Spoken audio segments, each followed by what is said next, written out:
Welcome back to another episode of the Sexy Business Podcast. As always, I'm your lovable kitty, Lewd Neko, and joining me is my co-host, Spooky Dangerous. I'm not lovable? And today, we have another very special episode. We are going to be doing an interview with the dev of Warrior of the Northwood. Welcome, Caroline. Thank you for having me. Yes. How excited to be here. Honestly, I haven't used this VTuber in a while. So you get to return for a moment back to your furry form. Well, I mean, when you're a furry, do you ever truly leave the furry form? True, so true. All right, now just to get us started here, we sort of like to start off by getting just a little pitch of the game itself. So, how would you describe Warrior of the Northwood? All right, so Warrior of the Northwood is kind of like if you took Monster Girl Quest 3, but added a splash of corruption of champions to it. It's following the adventure of the Red Fox, or Fox Cat, Linda Wright, as she goes into this fantastical fantasy world filled with monsters that have been corrupted by evil magic from the Lord Adder. And she's a rebel fighter trying to either, overthrow him, or maybe she just ends up giving in to it all. Very nice. We have actually talked about Corruptions of Champions a couple of times, usually because of me. That was like one of my like spider bite games where it was something I encountered when I was not supposed to be looking at it. And it was a formative sort of experience for me. And though I don't think either of us have played any of the Monster Girl Quest games, though that's one I'm definitely super aware of, that it's a very popular series. Yeah, same. Maybe it's one to put on our to-do list. Can. Now, so we've gotten a little bit of like the pitch of your game, but you've worked on some stuff in the past before this, haven't you? Oh yeah, I have been making adult games since I look back on my catalog. 2008 was my first major release. Yeah, Beach Linda was the one that really kicked it off. I'd made a handful of games before that, but Beach Linda was the one that really took off. Like that exploded so much more than I really expected it would have. To the point where like it has millions of views on Newgrounds, and it started spreading to a ton of other websites. And I wasn't making any money off of it, so I was happy to see it float around. And ever since then, like I keep having furries approaching me who are like, "Oh my god, you were my furry awakening! I played Beach Linda." That's amazing. So I make that stuff ever since. Of course, that was all back in the Macromedia Flash era. But I've got some pretty decent coding skills, and I've just kind of kept at it. Yeah, I was actually looking at the like screenshot you sent, and like Newgrounds was another one of like the places that I originally went to and kind of discovering a lot of this content. And I'm like 90% sure I probably either played that one or at least saw the thumbnail for it, because definitely like immediately it was like vaguely familiar or like nostalgic. Speaking of, was Newgrounds kind of like also just like where you got your start or interest in like adult gaming, or was there something that came before that that really drew you towards it? Oh, it started a long time ago. Gosh, I think it was like oh my gosh, what was the creator who made Fifi's Adventure? There's the Fifi's Adventure, there was the Castlevania knockoff that they did, there's Legend of Crystal. Those are some of my like early ones. Yeah, I know what you're talking about. Yeah. So I mean, I did play some of those on Newgrounds, but like I found that stuff even before like Newgrounds was really taken off, which might be betraying my age a little. Yeah, but I mean, really my interest in adult art, like adult stuff in general, I could probably trace that back to, of all things, Bondage Fairies and Dr. Comet. Oh. Dr. Comet got me started on the furry stuff, and Bondage Fairies got me started on the weird stuff. Yeah, I've heard of bondage fairies. I don't think I've read any of them, but I know how like kind of like infamous they are as some they got really popular, in like the West a long time ago. Oh yeah.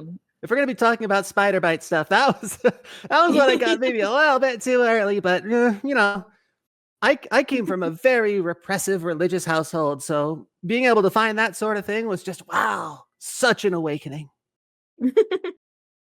And I mean, I think that's true for a lot of people in this space where it's like, I mean, most cultures tend to lean a little bit like sexually conservative in many ways, especially like in America in like the past couple of decades.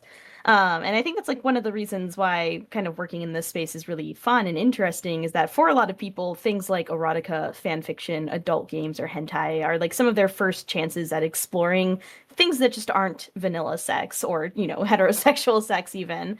And so it's really awesome to get to participate in that space as either audience and or creator. It's truly liberating.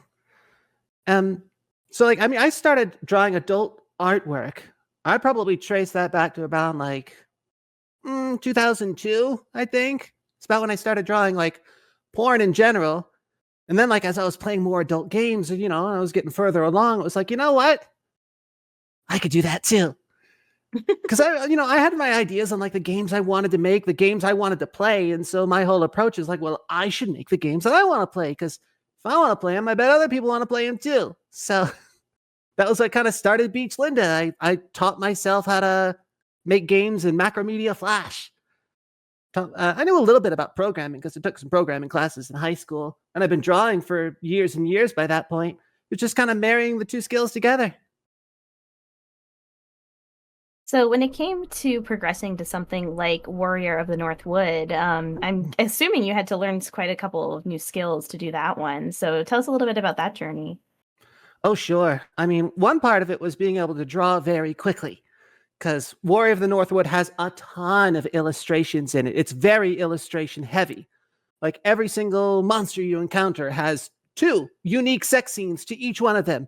There are NPCs with dozens of different faces. And a lot of that, I actually kind of cut my teeth in learning on that by doing like visual novels, graphic novels.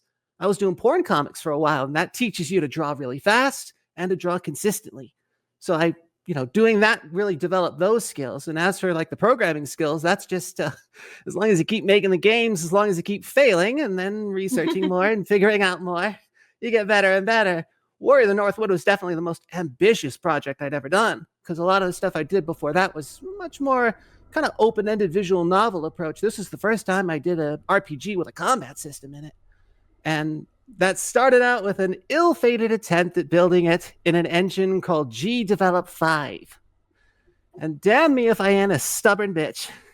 I got so far in G-Develop 5 before I realized that engine was trash.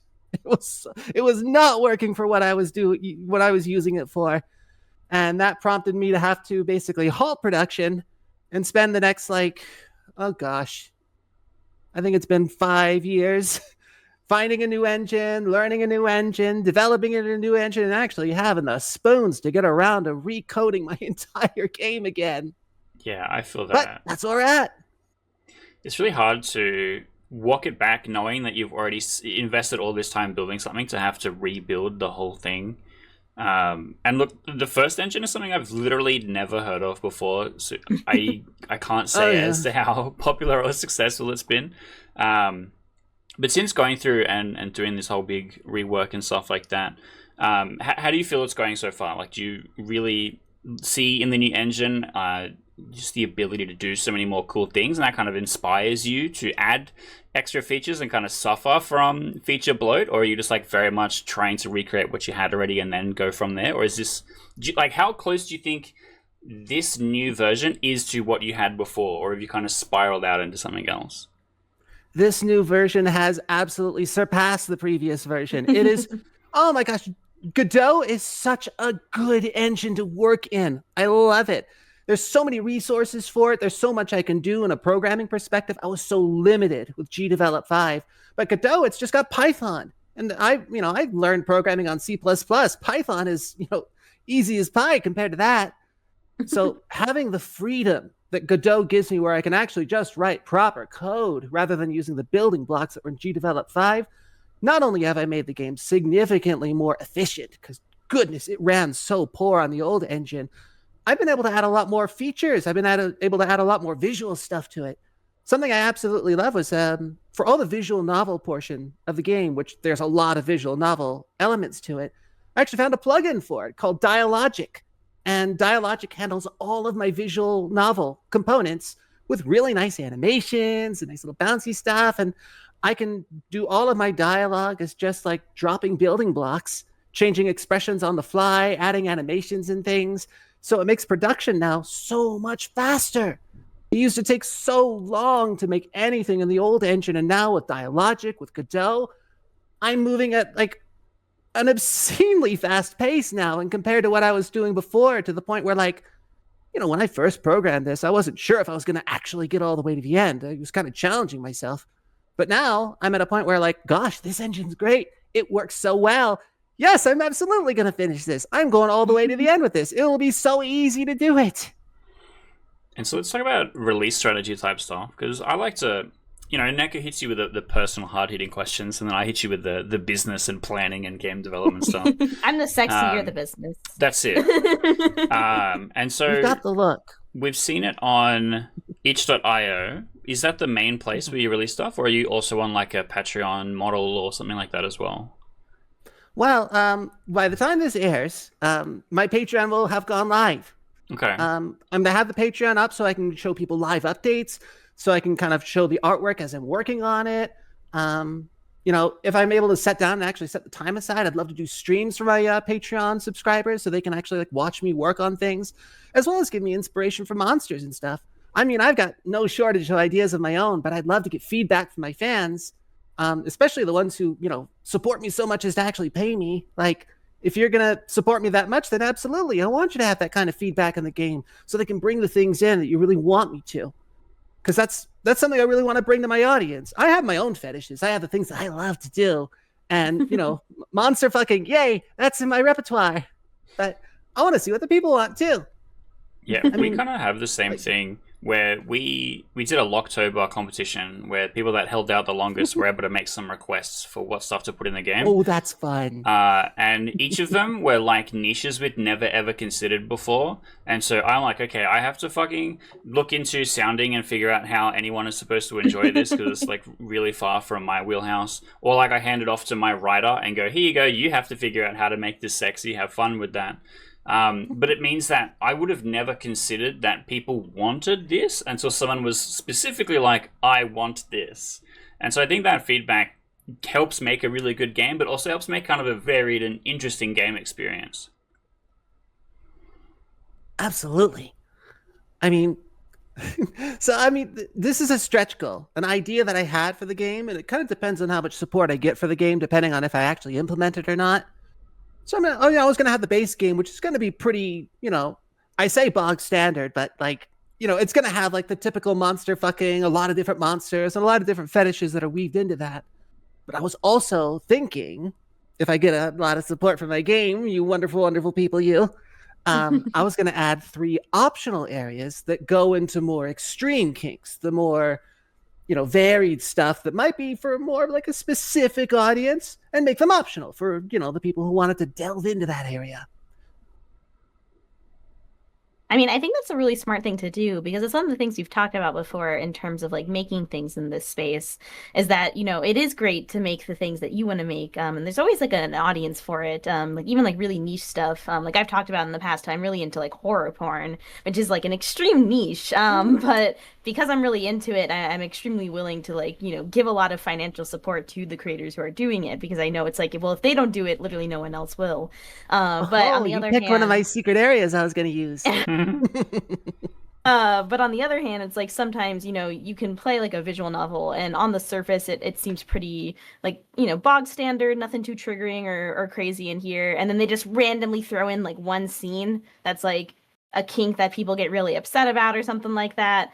And it can kind of like ruin the experience for a lot of people, or even, make them just say like, I'm not paying for this if it's going to have this like one scene, even if it's really short, even if it's really skippable. So that can be kind of like a difficult line to sort of balance and figure out as you're like creating a game. And I think the idea of doing optional areas is a really smart way to do it. So that way it is literally like sequestered into like, no, you have to like intentionally really get into this content. Yeah.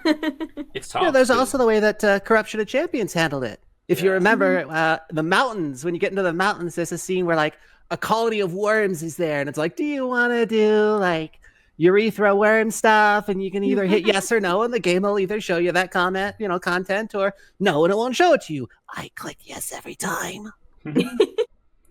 Yeah, Yeah, it's a lot of games these days are doing a good job of that. Like we've talked about Ravager a few times, we just had a pretty good safety settings, and even Footed On World is like, hey, this next scene coming up, it involves a lot of P stuff. If you skip it, there will be absolutely no detriment to you, but just say yes if you want to see it. But it's also really hard to know exactly what the fans are going to complain about. We've had people complain about having feet content in the game, and we've had people complain about Fuda on Fuda content in the game, because they're like, no, this is exclusively a Fuda X male thing. How dare you upset the dominance hierarchy? And so it's hard to know that you're going to bumble onto the bee's nest until you actually kind of do it. But when people are requesting stuff, you go, okay, at least this one guy is going to be happy about the thing put into the game. And so then when other people complain about it, you just point at that one guy and go, look, he requested it. You're suffering because of him, not me. I'm the good guy by listening to your suggestions. Well, at least for my game, I know that, I'm going into it where you're playing as a protagonist and she is a cis female foxcat. So you know that the vast majority of the scenes are going to be featuring her in some way. I will also say, since you're kind of pandering towards like more of like the furry niche, we have had another furry creator on previously, Malrui, and we've talked a little bit about some furry games. And like I am also like a furry IRL, like I go to conventions and stuff like that, and the furry game space is like oftentimes a little bit almost like sequestered from like the rest of the sort of adult game space, where they kind of just like stick to their own. And so it is cool to get to, talk to someone who's like pandering to that, because like in my opinion, I think one of the benefits of like the furry audience is they tend to be a little bit more open to like the wild and crazy kinks, or at the very least, like they're not gonna like send you hate for, including something in a game. They might just be like, oh, that wasn't my thing, but whatever. Because like you go into the furry fandom, right, and it's like half of these people are like into like vor or like other sort of kinks that are seen as like sort of really quote unquote like weird or bizarre.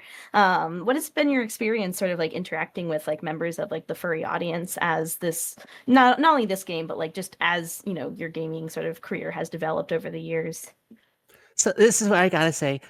I have some of the best darn fans in the world. They are so kind and so sweet and so supportive of me all the time. I've never gotten any flack for anything I put in my games. I've never gotten any flack for things I put in my artwork. They're always so kind, and that's something I love about the furry like fandom as a whole. They're extremely LGBTQ positive. They're very fetish positive, and a lot of them generally take the approach of like, well, if this is something I don't much care for, well, I'll just click next. They've been really kind to me. I've put some content in my game that I know some other games would probably get a fair amount of flack for. But, in my sense, like what I do, it's all drawn, it's all made by me. It's written by me. It's programmed by me. Everyone involved in the process has consented to the process. So I'm not violating consent. I'm not hurting anyone. I'm just drawing drawings. And some people, like I suppose outside of the furry fandom might have issues with that. But most people within it kind of understand that, like, yeah, we're making fetish content, like some of this stuff, don't do it in real life, obviously. Are you planning on doing a Steam release? I'd love to.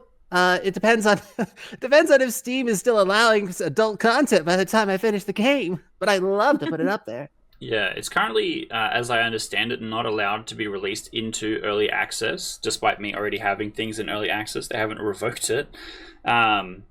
But apparently the moderation is pretty heavy. But the reason why I ask is that usually on Steam is where I find the harshest critics. They're way more critical of how much game time it is from one end to the other, regardless of whether they want to go and explore other routes or not.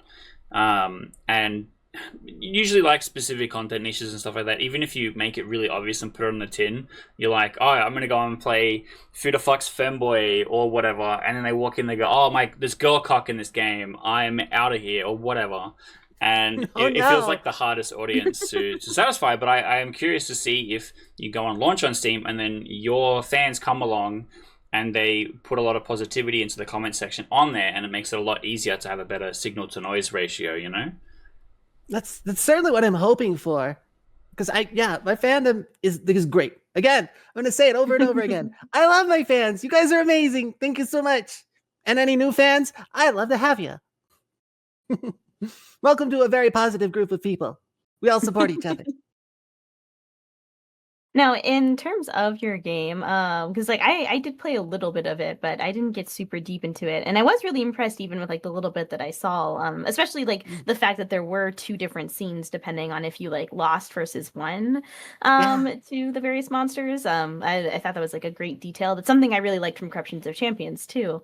And so can you tell us a little bit more about like what happens sort of later on in the game, or like some of the interesting kinks or scenes or things like basically like the highlight reel? Like what are some of your favorite parts of the game? Okay, so I've got some really nice things planned already. I already know. So right now, the demo that you're going to be able to. So not the demo you played yet. The one that's about to launch. The one that's launching after we're recording this. That one goes all the way down to the end of the first boss.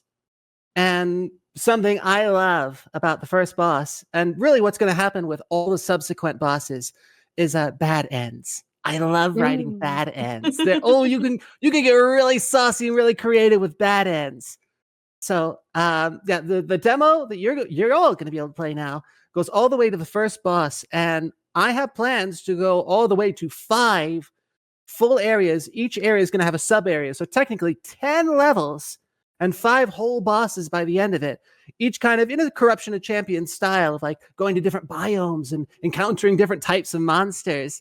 Right now, the next area I'm working on is going to be going to the forest. And then as you explore the forest, you get into the deep forest and you discover the Illusionist's Tower, which is going to get into some like hypno and mind control and some constructs. Oh, we're going to get nice and naughty with that sort of stuff. I plan on taking us down into caves where we're going to be seeing like spiders and oviposition and tentacles. I mean, I've already got some tentacles. We're going to get more tentacles. I cut my teeth on tentacles. One of my first adult comic was Linda Wright and the Wriggling Jungle. Tentacles are featured prominently. It's a theme I like. We're going to get all the way until you finally get to the end, which is going to be the castle of the evil king and all the horrible corrupted things that are happening in the castle town, where women are being reduced to nothing more than sex slaves in their harems and dungeons and libraries. And you'll get to learn the dark truth behind Lord Adder, which I'm not going to spoil. I mean, all of that sounds really exciting because I'm also a huge bad end enjoyer. And I think that's like one of the interesting things you get a lot more from like adult games is like that like masochism of like, well, okay, sure, eventually I want to beat this boss and see what happens. But first, what if the hero actually failed?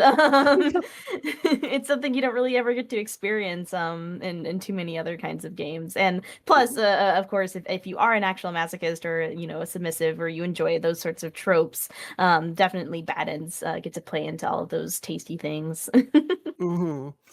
I mean, just coming from a bit of a personal perspective of like how I've approached porn and how I've enjoyed porn throughout my life. I know a lot of people, they approach it of like, they want to be the guy doing this to the women. They want to be the one who's dominating the women. But I always took it of the perspective of like, I want to be her. I want all the things that happen to her to happen to me. I want to be that. So I'm always self-inserting into the woman. So when you're playing this game, when you're reading Lynn's perspective, what that is like, that's my fetish. I want to be her. I want all those things to happen to me. Yeah, that's what our games are like as well, except it's a male sub perspective. But it's very much like, oh yes, all of these things are happening to me, but also the protagonist's voice is like very muted compared to the other characters. He's very much being told what's happening, being told what to do. So I feel like we kind of have approached from the same angle in that respect. I feel like that's how you can write some really passionate content, where you can really put yourself in the setting. I also think it's easier to just write the voices for the other characters rather than the main character, because the whole time the other characters are like, I want to do this crazy thing to you. I want to, you know, I'm going to sound you or whatever, and then the main character's job is to just say yes and then continue on. So it's like, what meaningful dialogue can the protagonist really say beyond, yes, please, mommy, do it to me? Whereas the other person is always going to be like, here's the fucked up crazy shit that I want to do to you. This is who I want you to become. These are the things I'm going to do to you. And that to me is the way more interesting part. And I feel like in the same way with designing monsters or creating these scenarios, for the main character to suffer from, in quotes, to experience. I think it's kind of the same way, where it's easier to create the adversity, let's say, than it is to have it be a protagonist driven thing, because that's usually such a male perspective on something, where it's like, I'm just going to create an object that you want to have, and then you would just walk the shortest path until you have that object, where it is so much more interesting to have the things happen to you and you have less control over your path to how things are, but like you can still say yes or no and direct the flow a little bit, kind of like a river, rather than simply just walking from A to B. Well, I mean, I respect the games that are going from that perspective. Like, My Dystopian Robot Girlfriends, that's a great game. I definitely respect it. Not necessarily my genre, but I really appreciate what they put into it. All right. So now that we are getting closer to the end of this, do you want to give a little preview to our audience of like what's to come in the immediate, as a little tantalizing sneak peek? Okay, one thing I'm very excited about. We just got on a new sound designer, and she's actually going to be composing a completely original musical score for the entire video game. Mother Desiccant. We've got Mother Desiccant. She does rave music, live performances all the time, and like I just happened to meet her at a work function one day. We really hit it off. She wants to contribute to the game, so I've already got a lot of tracks. Definitely the next update. Oh, we're gonna be getting all new original music. We're also going to be getting a lot of new VFX, a lot of new animations, sound effects, and things. We're going to be really gussying it up, because right now the demos, it's functional, it has everything I want, it's a big improvement over what it was, but I've got so many exciting things in store for the next few updates. Hell yeah, lots of fun monsters too. Ooh. Oh yeah, I've already got an idea for like the next area. We're gonna be run across a drunken crowd in the forest. And their whole thing is they want you to join the party. You can either resist them or go along with them. And it just turns into a wild orgy in the forest. There's going to be a living rope that comes after you, tries to tie you up, turn you into suspension bondage. Just dangling there free for anything to come and use. That sounds sick. Mm-hmm. And I think one thing I forgot to mention too is right now, the game previously only had 2 outfits. With the latest update, we've increased that to 5, with 2 secret outfits that you can find along the way. But the end game, at the final point, is going to have 12 total outfits, completely unique, that you can switch throughout the game. They give you different stats and abilities. Hell yeah. And I can say... everything's already programmed into the game. I just need to do the artwork and actually get to the point of the story where we implement it. Yeah, I feel that. We have kind of the same problem. But look, it's time to ask you the most important question, and that is, who are your husbandos and or waifus? Okay. This one might be kind of weird.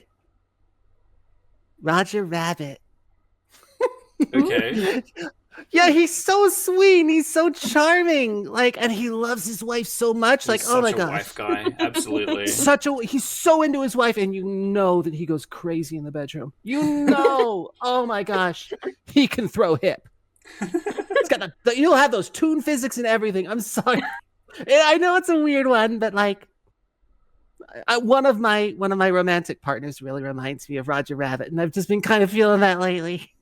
That's based. If you would have asked me a couple years ago, it probably would have been like Renamon or Crystal. Your classics. Yeah, Crystal is absolutely a classic. I think she was like one of the first really big furry girl waifus. I think like Renamon kind of as well. Very, I want to say late 90s popularity kind of stuff. Though a lot of people my age generally went for Maid Marian, but she was so conservative. A little bit. Although, so Roger Rabbit's going to be my male pick. If I'm going to go with my female pick, though, Midna. Midna also. Midna. Gremlin or freed form? No, Gremlin. Okay, Come on, Gremlin is base. Here, we go for the short stats. All right, based. Yeah, that's my female pick for sure. All right, before we close, do you want to tell everyone where they can find you, where they can find all of the projects and stuff that you're working on?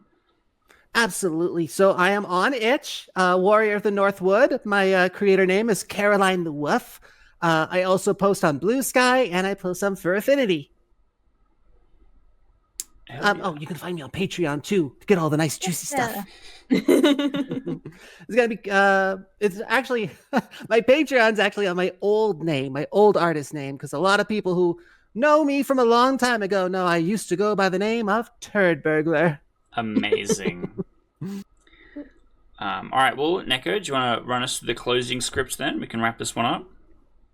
All right. Well, this has been another really awesome interview, and hopefully you enjoyed it. So go ahead and give us a like, and make sure you're subscribed if you aren't already, and be sure to turn on the notifications because videos like these do not get promoted by the algorithm at all. So that's pretty much the only way you're guaranteed to see them. And as always, we do also appreciate comments. So you can tell us, have you played Beach Linda before? Have you played Warrior of the Northwood? Are you going to? You should. Tell us some of your thoughts, especially if any of the furries in the audience. And we do also appreciate suggestions. So if you have suggestions for games we should check out, other creators who are doing cool stuff in this space, let us know because we do actually look into those sorts of things. And thank you again, Caroline, for joining us. Thank you for having me. Well, that has been it for this episode of the Sexy Business Podcast, and we will see you all next time. Bye-bye. Bye-bye. Bye.